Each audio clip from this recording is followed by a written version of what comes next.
પાઠ 3 છે કોરું ક.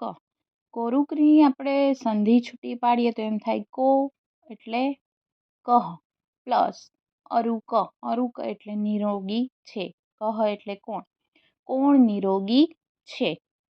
ચાલો. એકહ પક્ષી અસ્તિ. શું થશે? એક પક્ષી હતું.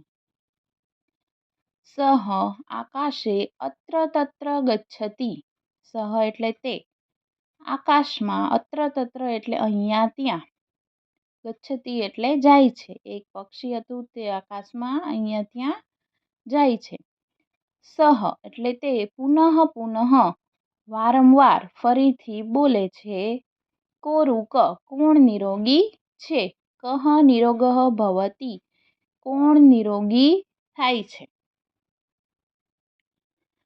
પક્ષી દ્વારમ અટતી. અટતી એટલે ભટકે છે. ક્યાં? દ્વારે એટલે બધાના દરવાજે એટલે ઘરે ઘરે બધા ફરે છે.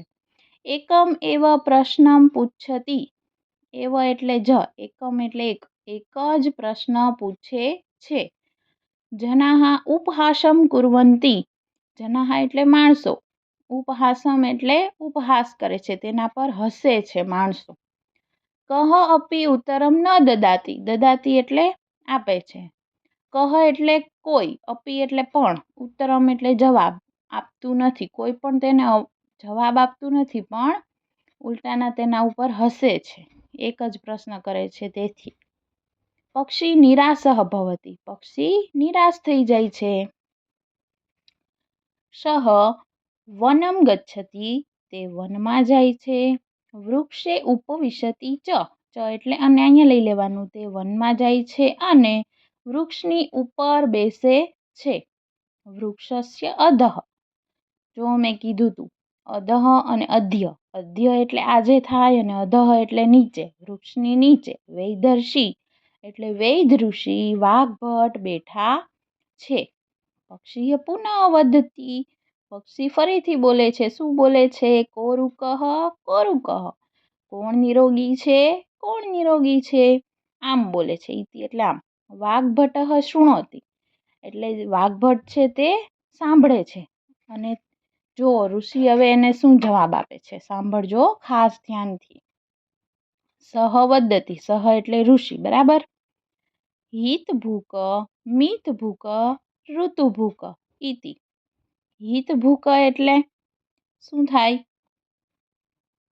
હિતકારી ભોજન. આપણે ખબર હોવી જોઈએ કે આપણા શરીર માટે શું સારું છે, બરાબર.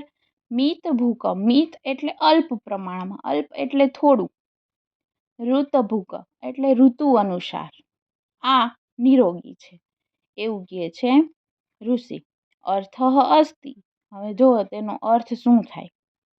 યહ એટલે જે, જે હિતકારી ભોજનમ કરોતી. જે હિતકારી ભોજન કરે છે. યહ મિતમ ભોજનમ કરોતી. જે અલ્પ પ્રમાણમાં ભોજન કરે છે. યહ ઋતુ અનુસારમ ભોજનમ કરોતી. યહ એટલે જે ઋતુ અનુસાર ભોજન કરે છે. સહ એટલે તે જ નિરોગી રહે છે. સંતુષ્ટ પક્ષી. આ જવાબ સાંભળીને પક્ષી કેવું થઈ જાય છે? સંતુષ્ટ, સંતોષ પામે છે. ઋષિ સમીપમ આગચ્છતિ. ઋષિની પાસે આવે છે. સમીપમ એટલે પાસે. સહ ઋષિમ નમતી. તે ઋષિને નમસ્કાર કરે છે. અનંતરમ એટલે પછી. સ્વસ્થાનમ એટલે પોતાના સ્થાને તે જાય છે. કોણ? પક્ષી. હવે જો સાંભળો શું કીધું વૈદ ઋષિએ. હિતકારમ એટલે આપણને ખબર હોવી જોઈએ કે આપણા સ્વાસ્થ્ય માટે શું સારું છે અને શું ખરાબ છે એવું ભોજન.